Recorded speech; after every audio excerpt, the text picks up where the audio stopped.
Wait, have you always been here? Yeah. I was born here and grew up here. And I mean, I went to university here, and I started my first business in university, which was a sports nutrition retail stores here. Okay. So I had a little 600 square foot retail store. That was my first business, and that's how I got in the sports nutrition. I had the store, so I had that one, opened a second one, and but I didn't have a lot of passion for the retail business, to be honest. I always really wanted to start a brand. And when I had the stores too, I could kind of see the gaps in the market, right? Like, kind of notice, like, hey, it's like a sea of the same somewhat, you know? And there's a lot of opportunities here to make, better products. So I ended up selling a big chunk of that business, and then that's when I started Jacked. So it's just organic. I've always been here and started that business when I was like 20 years old, so it was pretty early on, right? And then just like organically kind of built it up over the years, right? Because I'm 34 now, so I've been doing in the industry, so to speak, for almost 15 years. But I bet you at 20, man, there was a bunch of mistakes. Oh, dude, it was yeah. I mean, the retail store, like it was actually in this like old gas station convenience store, a totally random spot. It was like in a residential area. But the funny thing was with that one, this was 2012. I opened the retail store. Like I didn't have a whole lot of competition first. There was like one chain store and another little independent, but it was like I was probably the first one to use digital ads for the local market. So like back then, you could get Facebook ads to cover the St. John's area for like essentially like close to nothing, right? So that's how you kind of use a digital strategy for that retail business very early on.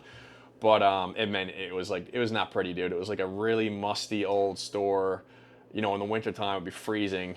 And it was like 600 square feet, and probably, I don't know, I want to say 400 square feet of actual retail space, kind of like hacked together. It was pretty bad, but it worked, thankfully.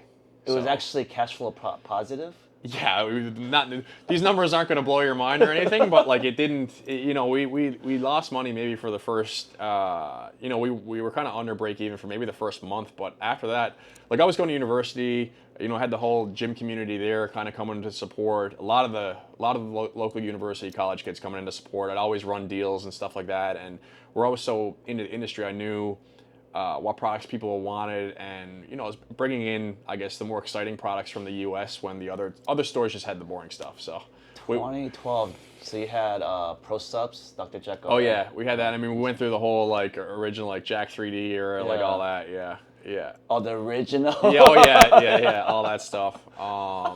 With germanium oil in it. Yeah. Well, I was naive then. I actually thought it was from the plant, right? It's like, so I was like, man, this geranium stuff's pretty good. Yeah. Myofusion, I remember, was the big protein. Like we sold a lot of Gasperi Myofusion. Yeah. We'd order like walls of Myofusion protein. Yeah. And this is when you were you're not big, but this is when you were even bigger, right? Bulk size, right? Because you were powerlifting. Well, I competed in powerlifting. I mean, CPU, so I was like 93 kg weight class, so I don't know, it's 205 pounds or so, not that big. But yeah, and I mean that's the same thing. I think that helped because I was just deep into that community. So everyone that competed, powerlifting is actually a really big sport here. We have a lot of world champions come out of Newfoundland. It's just it's a niche sport that a lot of people participate in here, but. Like being in those communities, I think really helped the retail business, right? Because it was like word of mouth, and people just wanted to support. So, yeah. That's so funny, man. Yeah, but that's the way back when. I think your question was started Jack. So yeah, after post retail, started Jack. But when I started Jack, to focus on I was dabbling in e-commerce, like kind of back then, man, you could kind of do anything, like organic SEO. You could rank stuff in Google so easily. So. I actually, when I launched Jacked, I focused on the U.S. market first. Like I didn't even bother with Canada. I just went down, found a manufacturer down there, and just went online right away and just focused on e-commerce and then Amazon. Dude, I had a tiny little supplement brand in 2005, 2006. This no way. A couple of years after college too. And back then it was so easy to hack SEO, right? Exactly, yeah. So I had a blood sugar supplement, and I hacked healthy blood sugar levels. I was number one rank, right? Yeah. It was all black hat hacks, so I got a ban after that. Same here. Well, I did the same thing. Like I've had like best pre-workout, best testosterone booster, like best fat burner. We've ranked fat burner. We've ranked number 1 to 3 for like every big term at some point. Yeah. But back then, like you said, it was just all black hat. You buy links, you do all the stuff to like pump your stuff to the top. So I mean, it's not very like long-term strategy, but it was fun. It was a way to get the start, I guess, right? To me, that was the fun part. Like, how do you juice PageRank, right? Because back then it was Yeah. Google Yeah, PageRank, yeah. right? You're like, okay. And if you're kind of analytical, you're like, okay. And you're kind of pushing the border, like, what else Yep. can I do, right? Well, dude, I remember I built like a full block like PBN network. You remember PBNs like PageRank network? So I literally had a full network of sites like just exclusively built to help rank. All sitting in that Yeah. SEO juice. Yeah, yeah. But like That's- again, you know that all just kind of eventually went, right? Yeah. Yeah. So- but it's fun. That's some OG stuff right there. I know. I was so proud. I was like, dude, I'm #1 on Google. Yeah. It was at the time. I think it was 14,000 monthly searches. Yeah. And I was so stoked. I'm like a 23-year-old kid that did this. That's so funny, man. I did the same thing. Like, yeah, you could look at the keywords, get the search volume, and then it'd be like build links using that keyword, rank the site type Yeah. thing. Yeah, yeah. Oh, I mean, so with Jacked, so yeah, the full history. I mean, Jacked, when I originally started it, the gap in the market, I thought was no one was doing natural then, right? Yeah. Like, so we did natural and clinically dosed with Jacked originally, and that was the whole play, D2C. We used affiliates, and we started to get some traction there. But then we launched in January. Transparent Labs launched in like April, and they did a better job of that basically. And they kind of started on, the affiliates that we were using, we started dropping in the rank, and they replaced with Transparent Labs. So it's a funny like kind of if we go back, TL kind of like almost beat us at that strategy back then, and so we were looking for other channels with Jack Factory, and we put it on Amazon.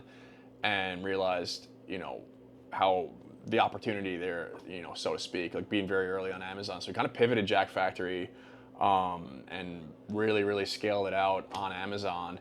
And from 2015, 2019, just really, we're almost like a one-trick pony. Like the D2C site was still growing, but Amazon was just really outpacing, and we won a lot of categories on there and built a pretty big business. It was pretty profitable. And yeah, so end of 2019, start talking to the guys at Transparent Labs. They're selling the business, looking to sell the business, and so yeah, like Jan 1st or 2nd, 2020, we took over Transparent Labs. So I bought it off the founder, and that's what kind of formed Nutra Holdings, and it was kind of like turned it into a group of brands. Yeah. But 2 months later, the world shut down, right? Yeah. Well, when we did the deal, like TL was actually a pretty big brand then. Okay. It was direct to consumer, but they, it was not a small business. So I mean, like I know I financed. I took out a ton of debt, and basically all our cash and threw it in to get that deal done. So yeah, I mean, COVID happened then. That was January. COVID happened in March, and I remember, we had like that big pullback in March, which was pretty spooky. But then, like April, May, I think right after, kind of the opposite happened. Yeah. Like digital just went. So it was like a 30 days of being scared, and then. Did you think there was a moment in time like, dude, I might lose this all? No, I wouldn't say that much, because Jack Factory is also a sleeper brand. Like it's always been. It's pretty like we have a really clean, lean strategy with it. It does great numbers and it's profitable. So the way I looked at Transparent Labs was like, if this doesn't work out at all, I can always fall back on Jacked. Just pay the debt down with Jacked. It will be okay type thing. But in March, everything kind of, all the gym supplements, everything kind of pulled back. So there was like, I guess again a small spooky period, but I don't think it ever got to the point where like our cash flow was like the debt was catch up to our cash flow or anything. So it was always manageable, but it's still stressful because we knew it was like going to take a long time to pay it down. So Nutra Holdings actually has TL, Jack, and is it Sarah? Sarah and Nested, yeah. Nested. Yeah. TL's obviously the fastest growing one. Yeah. How do you balance and pay attention to all 4 brands simultaneously? Yeah. Well, I mean, with that, it's like we've a pretty big team. Like I said, we've. It's a lean team for our size, but it's still a big team. And each brand kind of has a dedicated team, and it would be impossible to do it without that. So my time in particular, like I spend most of my time now on Transparent Labs because, to your point, like it's the biggest opportunity. It's the fastest growing brand that we have, and now it's the largest. Like the last 3 years, it's just really exploded. So I spend most of my time in Transparent Labs, and then Jacked is still a big brand too. And so I'd say second to TL, I spend most of my time in Jacked, and the other brands are a little smaller. But again, the dedicated team kind of on each one. That's the only way to really do it. You got to have like great people doing it. So that makes a lot of sense. You have like a PM for each brand or a brand manager for each brand. And depending on the scale, it's a big, our executive team is kind of like on Transparent Labs, right? But then, Sarah, for instance, has a brand manager and a smaller team below, a smaller scrappy team, but they're getting a lot done, and actually they're growing that brand really fast in Canada. Didn't you just sell out somewhere? Yeah, we just did test in Costco, and they crushed the targets that were set and stuff. So we're pretty I guess optimistic that we'll get a rollout there next year. So yeah, lots of stuff happening, man. But it's you gotta have a team for you gotta have a really solid team, and it'll be funny if in 3 years Sarah takes over. I know, right? You're like, well, we were saying it has the trajectory where I actually do think if we project out, it could be our second biggest brand. I don't think it's going to catch TL, but it could be our second biggest brand. I think if you think on a 3 to 5 year horizon, yeah. Because if you think about it, depending on who you're quoting, females make up 30 to 35% of the supplement user base. Yeah. Now, right? Yeah. And they're only growing because my wife works there. Like everyone, and she takes creatine. She takes Podium. She doesn't. Oh yeah, nice. Podium's great, man. Yeah. She takes hydration. I'm like, this is stuff that women never would have taken. Okay, that's misogynist. Most women would have taken 10 years ago. Right? Yeah, 100. Creatine's gotten pretty mainstream. Yeah. Yeah. So it's. And when I laugh, I'm like, you never know. You might be spending more time on Sarah. Yeah. Well, dude, that's like. I mean, we launched. This is actually year 5 for that brand. I mean, we launched it in 2021, and to be honest, it was pretty hard. We didn't have a whole lot of success with it until the last, I want to say a year and a half maybe. But I mean, we launched it because Jack Factory skewed super heavy, super male. Yeah, and same with believe it or not, same with TL. Like TL is only marginally better than JF. You'd probably think it's more balanced, but it's actually TL still skews. Even with the Yeah. Universal design. Yeah, it's getting better, but still skews pretty male heavy. So we were kind of like, hey, we had this big underserved customer base.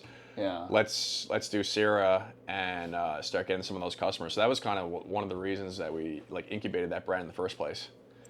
Yeah. I love how you didn't see instant success, which again proves that it does take time. Oh, it definitely takes time. Yeah. Yeah, it takes time. Yeah. And then there's like building something, building something that's solid, right? Because I know now you can get a product or something that hits, and you can get lightning in a bottle from time to time, but it's much different than build something that's kind of long lasting, has a solid base, and you have a really like long term view with it, which is how we look at it. It's like long term. How do you manage like the scale of everything? Because TL is going right. Like how do you keep up with product development, marketing, sales? Like how does your brain work? Like how do you like? Yeah. Well, honestly, for me, I mean, again, we have a built out really solid team right now. Like across the board, TL is very, very, very deep. So for me, it's just a lot of strategy. I spend a lot of time in product, as you know. But again, we have a talented product development team. But I'll tell you the framework that actually keeps us really organized is you've probably heard of it. It's called EOS, Entrepreneurial Operating System. So we run our whole business on EOS, which is essentially we have the brands, we have the goals, and it keeps everything very organized and keeps everyone accountable and kind of everyone rowing in the same direction. So I would say without a system like EOS, it would be a little more chaotic. But since we implemented that, the business has been like a lot smoother, a lot more organized, and you can kind of, I guess, look at any piece and understand what's happening. Is EOS a philosophy or is it like a software? Yeah, it's like a framework. Yeah, so it's we use software with it, but it is a philosophy and like just a framework where you kind of like start with your vision, and then team members get their rocks, and you kind of have like your weekly, quarterly, annual targets, and it's if I could summarize it, you kind of have your North Star, and it's just reverse engineered into bite-sized pieces that are then delegated out to management, delegated out to lower management. But when you meet, you can kind of get a whole view of the picture and where everyone's going. So I don't know if that was a good explanation, but I see. So you're not setting like individual like small goals. There's a big picture goal, and then and then the small ones that broke down from that. It's like, hey, where do we want Transparent Labs to be in 5 years? Okay, so what does that look like this year? So what does that look like this quarter? So what does that look like this week? So it kind of like, you know, so then we have like, we'll have weekly rocks that kind of adds up to that bigger picture. We're rowing in that direction, but we kind of get it down to the most bite-sized pieces, delegated through, you know, marketing, finance, operations, out to their team, and you know that's how we, yeah. So you're literally the top of that peak, kind of telling everyone this is what we want to do, but you're not telling them, hey, your shirt should be this color. Yeah, I mean, like honestly, for years and years we struggle with. I mean, I'm not super organized to begin with, right? I'm kind of just a drive hard, break things, but yeah. So it's just classic, right? So, but collectively we kind of for years and years struggle with like just how do we organize this and you know have a framework that is just can I guess scale, right? Because you can't scale a business just being chaotic and kind of all over the place. And it's been game changing since we put this into place because it just again keeps everything organized and accountable. Yeah. We gotta do this at NuLiv. EOS. EOS, yeah. This book you can get the books called Traction. Yeah, Traction. There's a couple books on EOS. Yeah. I was gonna say, you don't have to write it down. We got it. Yeah. I think that's the name of the book. I don't know. We hired I can put you. We hired like someone to like a consultant basically to like implement this for us. Interesting. So we get on the call with her like, every week and just actually like practiced and built it out and like. You know, I know my role. Kate, our integrator, she's our COO. She knows her role. Like, you know, I'm the visionary, so to speak. She's the integrator. So it's all laid out. Yeah. Dude, I love that because right now we're same thing. Like, we have all these creative ideas and they're just bashing each other. Dude, right? I would go. It would change the game for you. You know, yeah. That's actually brilliant because with this framework in place, it's scalable. Yeah. Exactly right. It's like that's you know you can get away with it when you're starting out and scrappy, but if you're trying to scale even one big brand, if you're trying to scale like several brands, it's just like you have no option. You have to do something like that. I love Yeah. Who jumped into your guys' ambassadorships and really started pushing those? Because I feel like that was like a huge thing for at least TL. Yeah, I mean, geez, we've been doing ambassador deals going back to we did some big ones back 2018, 2019. So it's always been a pillar. I mean, we have a team working on it now, and I mean they're crushing it. Both high level athletes, kind of macro, micro. But yeah, it's actually kind of been an authentic thing where like Paul, Thor, Diana kind of become the face of it, so to speak, in some of these ad stuff, and even Will with the long form stuff. But like I know when we picked up the brand, we signed Thor pretty soon after, and I don't even know how that. I can't remember how it came to be, but we kind of shot him an email, and I should get Zach in here to tell the story because it's actually pretty funny. So I think we all kind of it was myself, Zach, in an office, and Thor responded. And Zach jumped on the call with him, and I think he was at the Arnold or something, but Thor just like jumped on the call, and he was just in his hotel room with his like shirt off, looking absolutely yoked. And Zach was just kind of like, man, am I talking to Thor right now, like on a Google Meet type thing? But I mean, he's been fantastic to work with, and he's been like a day one. Yeah, we got him in 2020, like when we took over TL, and he hit that world record deadlift during COVID, like right after, which was cool. That was that the 1,000? Yeah.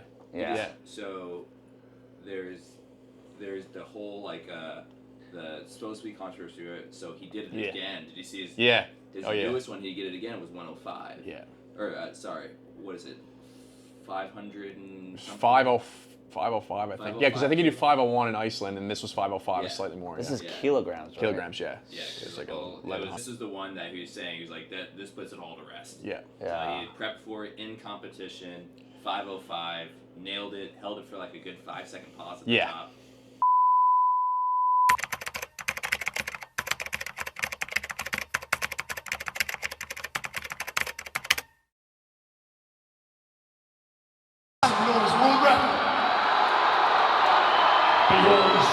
Of Iceland, 510. Let's go!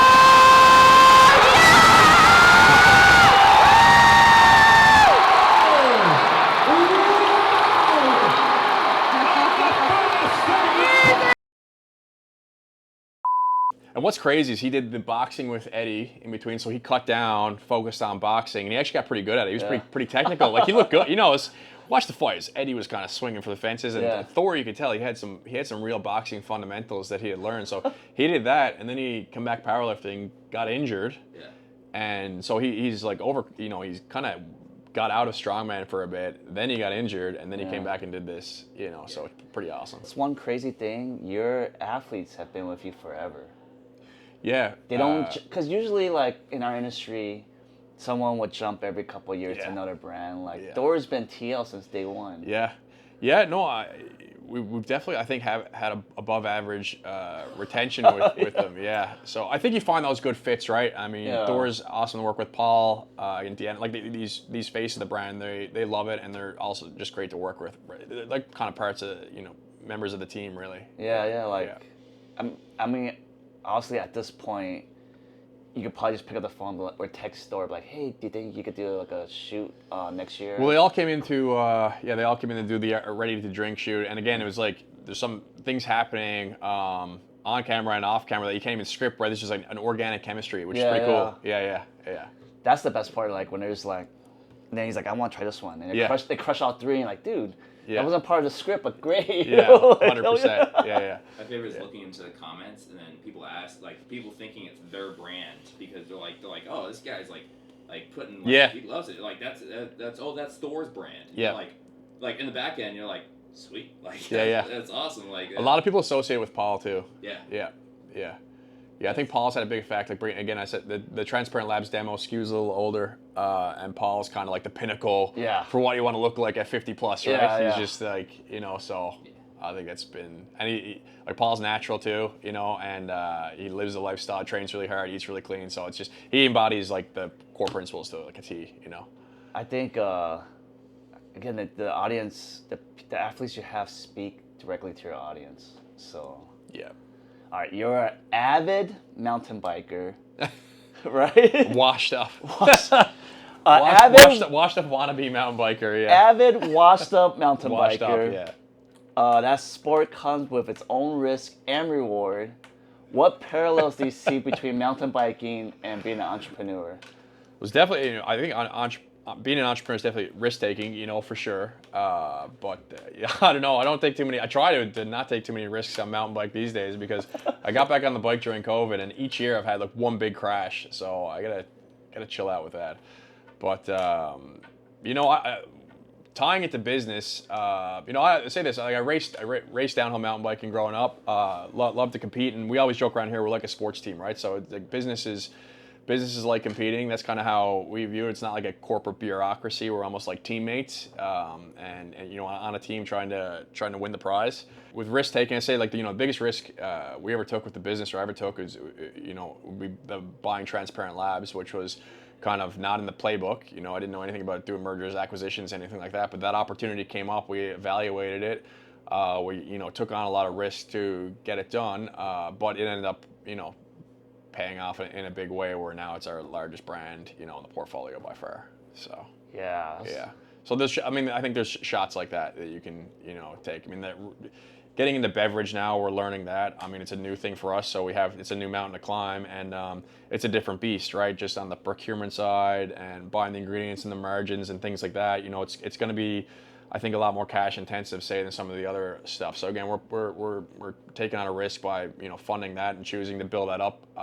So hopefully it pays off. Is that gonna stay in the cold section, or is it gonna be on the? It mixed, so it'll be available by the case and then also in the coolers. Yeah. Okay. Yeah. So we'll be launching. We're launching within the next few days on our site, and we'll do the first run just D2C again, like our whole business, Transparent Labs, 80% digital. So we'll do the first run through the site, and then it'll be in Vitamin Shop.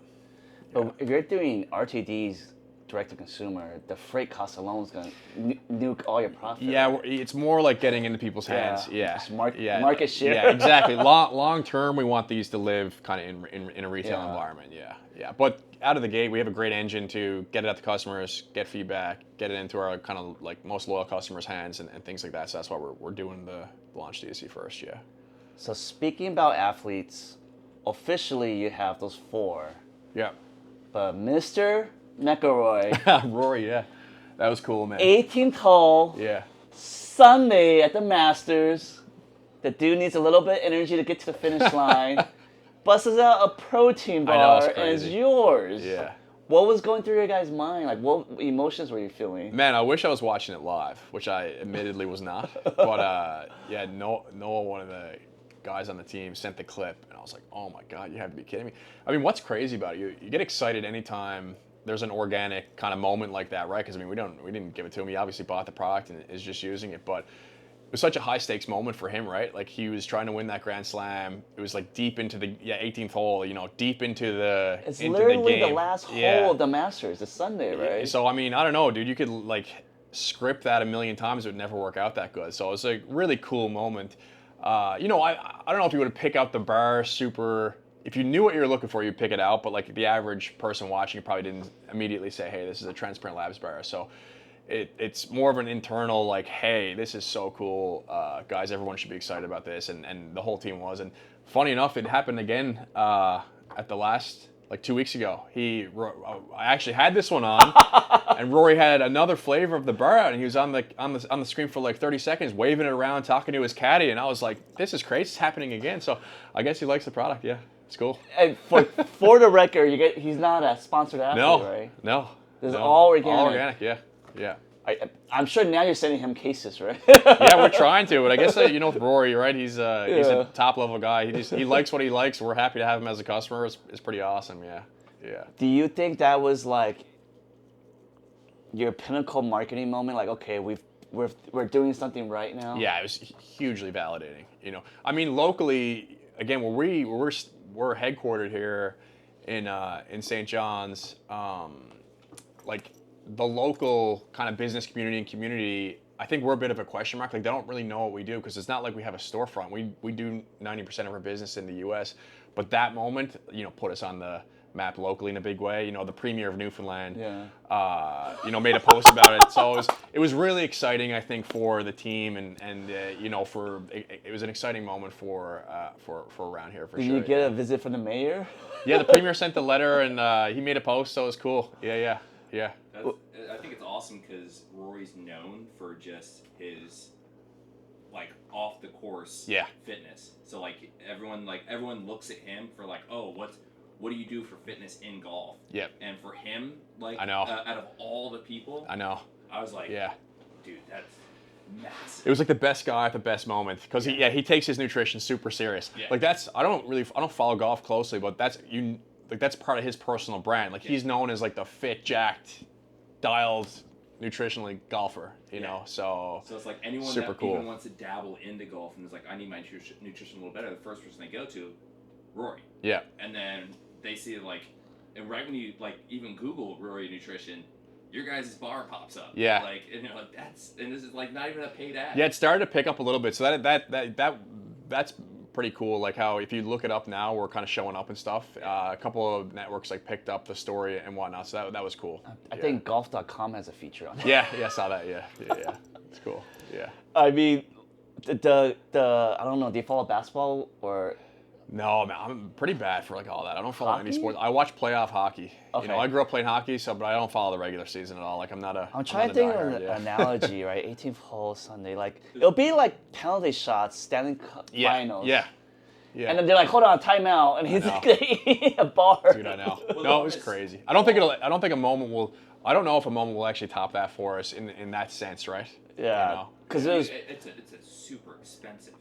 Like even if you wanted to buy that. Oh yeah. Like wow. put a price on that. Who knows? Yeah. The only like when Thor did the deadlift during COVID, like there was no live sports on TV. Everything was shut down. So a lot of networks, ESPN, etc., had aired the deadlift from Iceland, and like right before he did it, there was like a bulk pre-workout shot. So that's the only equivalent. But again, it kind of comes back to the weightlifting world and whatnot, right? So it's not quite the same, but like that was really cool back then. Yeah. I think it's probably a little bit more validating for us on the sports nutrition side. Yeah. But from a mainstream side, to have the best golfer in the world do that was. But we have some. I mean, there's like we have Max Holloway on the team, UFC fighter. Like he reached out. He loved TL, and we love Max. So again, super high level, top of his game. Genuinely using the product. Like that was we chatted back and forth. He loved TL. It wasn't like, hey Max, like here, try our product. Like the values align, and there's other UFC fighters that we don't even pay, but we're sending their camps products when they're prepping for fights So and stuff. are you at the point now where athletes are reaching out to you? Yeah, it happens a lot. Yeah. They're asking to be sponsored. Dude, I can tell you one, and it was like, I wish I could say it. I definitely can't say it on camera. No names. It is like, and this is like true. If you were a sports nutrition brand, you wanted to get an endorsement, like this guy is a big time customer. You guys dominate the direct to consumer space. What advice would you have to a 21-year-old kid? What advice would you have to someone younger? Yeah. Starting out, probably on TikTok now, right? Yeah. Starting Yeah, their probably, own brand. Yeah. Is there any advice you could give them? Don't do protein powder. Okay, no protein powder. Yeah. No, I think. Well, I mean, like, going back when I started again, it was I was first to market for everything. E-commerce was early adopter to e-commerce, early adopter to Amazon. So I think, when you're starting out, obviously you want to find the channels you can kind of arbitrage. For us, it was Amazon in a big way. Looking back, it was Facebook ads, things like that. So TikTok's a good example of, you can still kind of be early to that channel. I know there's other opportunities like, say, non-US Amazons. We're succeeding a lot on Amazon Canada because it's a big platform, big channel of customers, but not everybody has moved on there yet. So it creates an opportunity. But if you're starting out, if I was starting out from scratch and had to bootstrap the business again, I'd be trying to find those channels where I can acquire customers for a lot less, get the profitability a lot faster. And the second thing I would do would probably be partner with someone that has an audience, an influencer, someone that would fit what you're doing in an authentic way. Again, it'd be tough to do, say, protein or creatine right now, but there's other fast growing categories or early categories where if you find a unique angle and make an innovative product and then pair that with, creative branding or an influencer partner, and then pair that with a early channel like TikTok or Amazon, I think you just have to stack as many of those cards in your favor as possible to succeed profitably, because I think that's important, right? It's like you want to have a hit and get yourself stable, and then you have optionality, right? Dude, I love that advice. Don't go into the most toughest gladiator pit of the world. Yeah. Find, like what you just said, arbitrage opportunity. Maybe there's TikTok Mexico that you could dominate Exactly. in, right? Or something. Yeah. I've never heard that before. So if you TikTok Mexico, partner with like a Mexican influencer, you can kind of go deep with that, versus trying to do a pre-workout in the United States of America. It's hard, right? Yeah. Like we're doing that. We're 6 grams of citrulline. Yeah, I know. Well, that I would say that's close to impossible these days, right? Like, I'm into this with these brands like 10 plus years. That was even hard back then, right? We focused on e-commerce digital, and that was kind of our advantage, right? But yeah, these days you got to find the arbitrage, find the pockets and angles, Yeah, sometimes it's the unsexy stuff, right? Like Amazon Canada, for instance, is not very sexy. It's not very fun either because you have to do the MPNs, you have to do everything. But if you get past all that, your odds of succeeding. Million Canadians, give or take. Yeah, I think it's like 40 million, 40 million closer now? to 40 now. But I think so. The market's still big enough, right? it's like 10% of the U.S., but I think the Amazon's even smaller, so it might be 5%. I believe, I can't remember exactly, but it's still such a massive chunk of customers. There's low competition, right? So you can get on there and make something happen. I think what you said earlier, there's high barriers to entry because you need the MPN, right? Yeah, and most people don't want to mess with it. Arguably, if you just did that and tried to go retail and just slogged it out, it probably wouldn't be worth it. But Amazon e-com, for instance, in Canada is still a little bit of an opportunity. Yeah. Amazon especially. Yeah. So to recap, to someone starting a brand now, find a, I guess, in the lack of a better word, less competitive environment. Yeah. Establish success there first. Yeah. And then start scaling up, right? Yeah. I think, and I mean, if you find a channel, say if you're early enough to like an Amazon, maybe you could do protein powder, but if you're, the 10th or whatever, I would look at other opportunities like, hey, what are some up and coming categories that are growing very fast, and launch a product first in one of those. I mean, look how many hydration brands have popped up over the last however many years. That category is crazy. So like you can get unique there, and then take learnings from what unique angles on the U.S. brands and apply them to like a Canadian market or an international market. And I love what you said about protein. One, protein, the margins are less. Yeah. It's bulky and heavy. Yeah. Like, Yeah, it's tough. Yeah. It's a tough place to win. Even creatine. You said the big three, like pre-workout, creatine, protein. It's just it would be very hard to start a brand from scratch there now, unless you kind of have, if you have the right influencer or something, the right brand, creative branding or some angles paired with it, you can make it happen. But I think it would be tough. I feel like those three targeting American male between 18 and even 55 right away, going into a really crowded, competitive space. A lot of good products, right? Too. It's a lot, like it's not like it was. I mean, look at your products. A lot of great products, yeah. And there's other brands. There's a lot of brands with like great pre-workouts. We definitely have the best protein. And cut. Do you plan on keeping the headquarters in Newfoundland? Or? Yeah, I think so. Well, we're building the new one there. Yeah. So still planning. Most of our staff's here, but we have a pretty large and fast growing remote team, mostly across Canada and some in the U.S. As well. But I think our roots are kind of here. I do like bringing people in kind of from the ground up, building them up here. We've had a lot of folks that have been with us since early on and came in, no industry experience and are playing huge roles right now. And like that, I find that very rewarding. It's very cool to see, and we want to continue to do that. Yeah. I think that's really cool because when you look at Cellucor, right? So many people came from Cellucor, right? Yeah. Muscle Farm, right? I could count, like, Muscle Farm alone is like, Taylor was one of your early employees, came from Muscle Farm. Yeah. That's Salute. There's Brick House, that's Doc Kim's brand. There's a bunch of other people that come out, and then without fail, with 5, 6, 7 years, a couple of your team will go out on their own and launch their own brand. Yep. And they incubated here at Nutri Holdings, Yeah. They learn from the best. Yeah. And then they go out and start their own brands too. 100%, yeah. Well, even Sarah kind of started off like organically internally, right? And it was kind of, a unique project that, really the team wanted to incubate, and they did here, right? It wasn't in the playbook. It was just kind of something that came up. But yeah, 100%. And, I guess a lot of the folks that started out here early on, they've experienced, all the different phases, of growth, so to speak, over the years, and have built a lot of scar tissue, and it's pretty cool. Yeah. I love that word, scar tissue. It's true. We have a lot of that. There's some fun scar tissue. Yeah. I remember I forgot who I was talking to when it was. I was like, imagine entrepreneurship's kind of like going to every day and let someone punch you in the face. Yeah. And then you can't get mad. You can't punch them back. You just have to take it, and you learn from it. Yeah. And you get punched enough, it doesn't really fade you anymore, Yeah, 100%. Yeah. And it always happens. Even like we've grown a lot. We're in a great place, but dude, it still happens all the time. Yeah. Every day, every week, somebody's punching you in the face. Yeah, you know it well, I'm sure. Yeah. You're creating ingredients, so it's like it's pretty complicated stuff. So it is so cool. Right now, they're putting something into the ground for your new headquarters. So you can't see it. They're moving quick. Yeah, it should be good.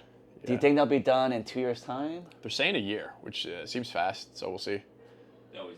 I used to work with the building of like apartments and stuff. Yeah. They always undercut it about like a year or 6 months. Dude, I've been building a house for like 3 years, still not done. I've just given up. I'm like, well, it'll be done when it's done. I don't know. It's super cool. I was even gonna say, for having, like, most companies will switch into a big place like LA, New York, and everything, because they're like, oh, we gotta move out. Yeah. But, like, a company staying in a small town, it has roots in the town. Like, you like the premier coming to actually say something to you guys when something big happens. Like, that's pretty a cool thing. Yeah, for sure. Yeah. No, we kind of like being that underdog, right? Too. Yeah. It's like it's ingrained in the culture a little bit too. Like, I'd say the culture is a little different, and there's a little I don't. Chip on shoulder is probably the wrong one, but a little pride in being kind of the underdog and not being in the in one of these hot spots, right? Do you know who Mark Benioff is from Salesforce, the founder of Salesforce.com? No, I don't know a lot about him, but it's like so. I think it's the most biggest CRM software by market cap. Yeah. And even to this day, he has Microsoft as the devil, right? Right. So he wants his team to always compete against Microsoft. Yeah. Even though Teams, I guess Teams is probably pretty big too. Yep. But Salesforce is I don't know what their revenue is, 50, 100 billion, right? Yeah. But even then, like he says, like you need like what you said earlier, sports. You need a 100%. competitor to compete against. Yeah. Yep. So. And we do that. I mean, we watch the competition closely. I know a lot of people say they don't look at the competition. Like I look at the competition. We look at the competition closely. You know, we're testing products. We're making sure that we're steps ahead, and we keep pretty close tabs on what others are doing, and make sure that we're doing our best and raising the bar, right? It keeps you on your toes, but same time like you're never too focused on the competition. No. But you're at least aware on the periphery, like what they're doing, right? Yeah.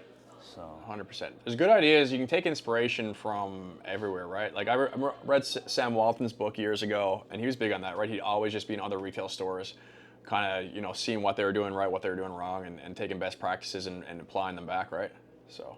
Yeah, I mean, I could go on a lot on that. That's not camera work. But I think what is cool is you guys are staying here because you're not even moving to Toronto. You're not even moving to the States. Yeah.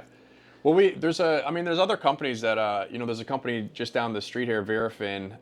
They just sold to NASDAQ 3 or 4 years ago for like $3 billion. Tech company. I want to say they have close on 1,000 local employees there. So, I look to stories like that and I draw a lot of inspiration from that, right? I'm like, hey, these guys built this amazing software company. They stayed here in St. John's. They occupy several buildings. They're employing hundreds, if not 1,000 plus local people now, and their software is global, Canada, U.S., all over the world. So, I looked at that and say, hey, I want to do something like that with consumer. Like let's build great consumer brands and be headquartered here. We're gonna hire people all over, but like we love bringing people in here, and like I said, we bring our remote team in pretty frequently, and we enjoy that, like showing the place off and stuff like that. Yeah. Do you think that'll be like part of your? It's probably in your subconscious, your legacy. Like, let's say 10, 15 years from now, like as you said earlier, I'm a third generation Newfoundland. I've employed hundreds and hundreds of people here. Like I've given back to this community. I hope so. Yeah. I hope so. Yeah. No, I have a lot of pride in the province, so I hope that's the plan, right? We want to build a big kind of long-standing company here. I mean, again, like a lot of consumer brands, they want to build quickly, scale quickly, flip. We're not viewing it that way. We're trying to build a really, really long-term brand and do things. Maybe it's a little more traditional, right? But stay in this really hard to reach part of Canada. It is hard to reach. Yeah. It's hard to reach. Yeah. Oh man, that's one downside. Yeah. So, yeah, it's hard to get it. So thanks for coming out, man. Yeah, can we try this? Yeah, on let's camera? do it. Yeah, let's do it.